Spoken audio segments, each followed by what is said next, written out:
welcome back to my YouTube channel. Barcelona have just defeated Cadiz 1-0 away from home in match week 31 of La Liga in one of the most boring and uneventful Barca games that I've seen in a very long time.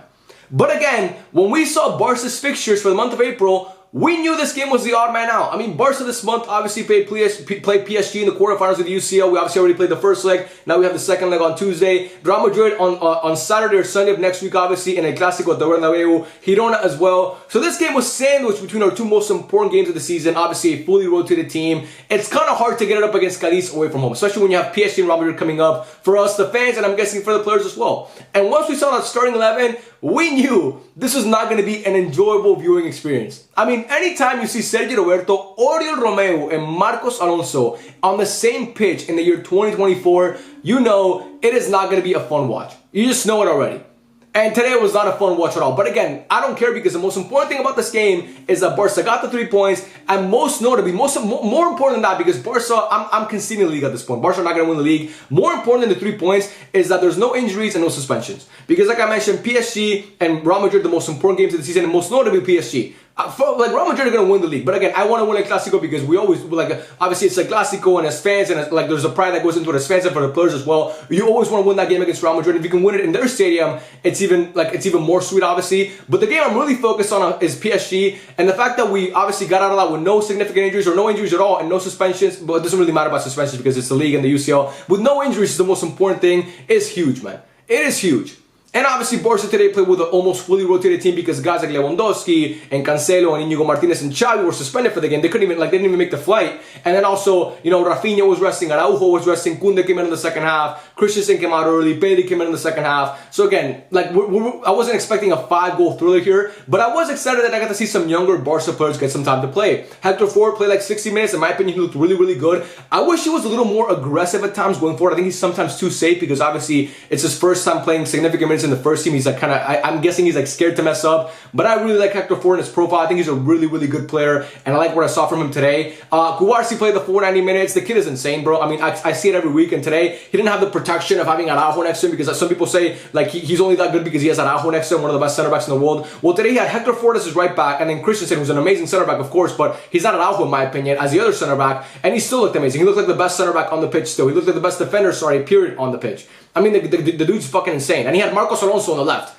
I mean, that's not the best back line ever, and still he looked fucking amazing. And every time I see that kid play long balls, it just brings me flashbacks to Gerard Piqué. It's honestly insane how good he is. He's so good, man. I mean, that kid is a generational talent. Every time I see him play, I'm just more and more impressed, and I cannot wait to see what he becomes in the future. Marcos Alonso, I hate him. I'm sorry. I just don't like him whatsoever. He's a murderer, and I just can't stand the guy. And I don't understand how he's still a pro footballer. Honestly, I sometimes forget that he's still a pro footballer. And then every now and then he makes an appearance for Barca. I'm like, how the fuck? Where was Barca's head at when they decided to sign Marcos Alonso last summer? Honestly, where was it? The guy is terrible, man. He's just not good in my opinion. But whatever. Christensen was good. I think Barca's back line as a whole played decently. Obviously, Cadiz is not really that formidable of an opponent or of a front line. But still, I mean, you keep a clean sheet. That's important. Ter Stegen made some huge saves, especially in the second half near the end of the game. He made some really, really big saves. And Mats, I mean, he's still one of the best shot stoppers and goalkeepers, period, in the world. So I was happy to see him, obviously, play well. In the midfield, Fermín López played today, and I thought Fermín was really, really good. Should have had a goal in the first half, honestly. He just got cleared off the line, a crazy clearance, but Fermín should have had a goal. But I think what he did was really, really good. He was pretty much the only creative threat out there in the midfield because the other two guys next to him, Sergi Roberto and Romeu, man, oh my god, it's bad. Watching Romeu play is bad, guys. It's honestly painful to watch. He does not fit the part of a footballer. He really does not. I'm sorry, but he's just not good at all. I don't want to be too harsh, even though I've already been too harsh, in the 10 seconds what I just said 10 seconds ago about Romeu. But he's just not that good in my opinion. It's crazy to me how this guy is actually a player for Barcelona. For Barcelona, Romeu is a player. It's crazy. But anyway, I mean, yeah, he wasn't great in my opinion. The midfield today was. It just wasn't good because, again, the profiles in the midfield were just not that promising. The only guy that was out there that was actually decent, in my opinion, is Fermín. And then the other two guys, it's kind of redundant having them both out there at the same time because they kind of do the same thing. But anyway, and then the front line, obviously, we had Joao Felix, who in my opinion was fantastic. Man of the match performance, in my opinion, along with Cubarsí. Scored that beautiful, obviously, overhead kick. And he was actually really good. That's the frustrating thing about Joao Felix, man. You see this kid play. This kid, he's actually older than me. But you see this guy play, and you see games where he looks like unplayable. And then you see him in a game, and he comes in, and you just don't know what he's doing, man. But today he was really, really good. And maybe it's because he doesn't have Lewandowski or the other guy. He was the best player. He was the most experienced player in terms of actual show high-level football on that front line because the other two guys were Ferran Torres and Victor Roque. And obviously Roque just came over from Brazil, and Ferran Torres, I mean, he's kind of like an up and down player as well as Ferran, as Joao. But I think if you're comparing them, I think Joao, we can all agree, has more potential, of course. And just seeing him out there today, I mean, I thought Joao looked really, really good. I thought he looked really, really good. I like the things that he did. And yeah, man, I thought he played really well. Obviously, man of the match. Victor Roque, people were criticizing him today because he didn't play well. He came off in the 60th minute. I wish he could have played the whole game, but then again, he's not Lewandowski, so why would he play the whole game? And, you know, I thought he was actually not, I don't think he was good at all, but I didn't think he was terrible. And again, what do you expect him to do with that midfield of Romeo, Sergio Roberto? Like, what do you expect him to do? There's no creativity in that midfield, so you can't really expect Victor Roque to go out there and do anything because there's no one feeding him the balls. What the fuck do you want him to do? I mean, there's nothing he could really do about it. So again, people are criticizing him, most notably Real Madrid fans, because they always want to compare Endrick and Victor Roque now. Like, whatever, it doesn't really matter. But again, if your whole criticism of Victor Roque is, like, if your whole opinion of Roque is coming in off of what he did today, then you should stop watching football because again, he had nobody to service him in that midfield. And then we have Ferran Torres playing out on the right wing. Ferran was bad today, in my opinion. I mean, he's just really inconsistent. You see Ferran, he's like Joao Felix. Some games he looks amazing. Some games he's just not good at all. Obviously, Ferran's still kind of easing his way back a little bit from that injury that he suffered against Betis a couple months back. But I don't think he was that. I don't think he was good at all today. I think his decision making was poor. But yeah, man, as a whole, I think the team played like decently. Honestly, I didn't think. Look at that, bro. I murdered the fuck out of that mosquito again. Jesus Christ, dude.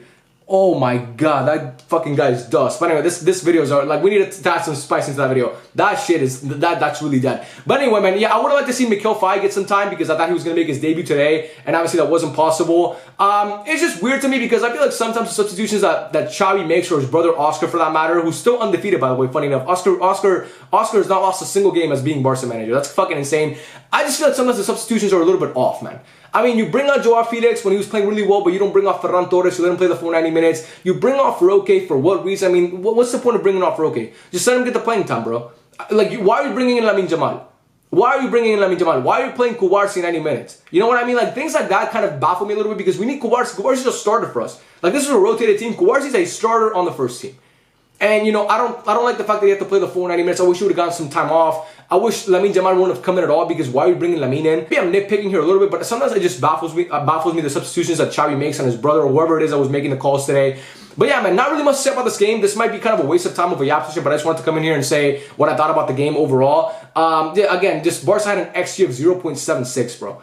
What do you expect? It was a snooze fest of a game, but again, I'm just happy that Barca got the 3 points, and most notably, more happy than that, I'm happy that Barca walked away with no injuries and no suspensions, because that is the most important thing. And now we get ready for the biggest game of the year, fully rested against PSG, obviously on Tuesday at Montjuic, and we'll see what happens there. But yeah, man, thank you guys so much for watching. Let me know your thoughts on the game down below if you had any. I really, like, that's all I have to say about this game. Really, I just want to do a Yap session because I want to do one after every game. I just want you guys to remember my voice, and don't forget that Barca are going to win the UCL. That is the most important thing. Fuck Cadiz today, fuck Real Madrid, Barca winning the UCL, and that's what we have to focus on now for the rest of the season. But yeah, man, let me know what you guys think in the comment section down below. I love every single one of you. Thank you so much for watching, and I'll catch you guys on the next one.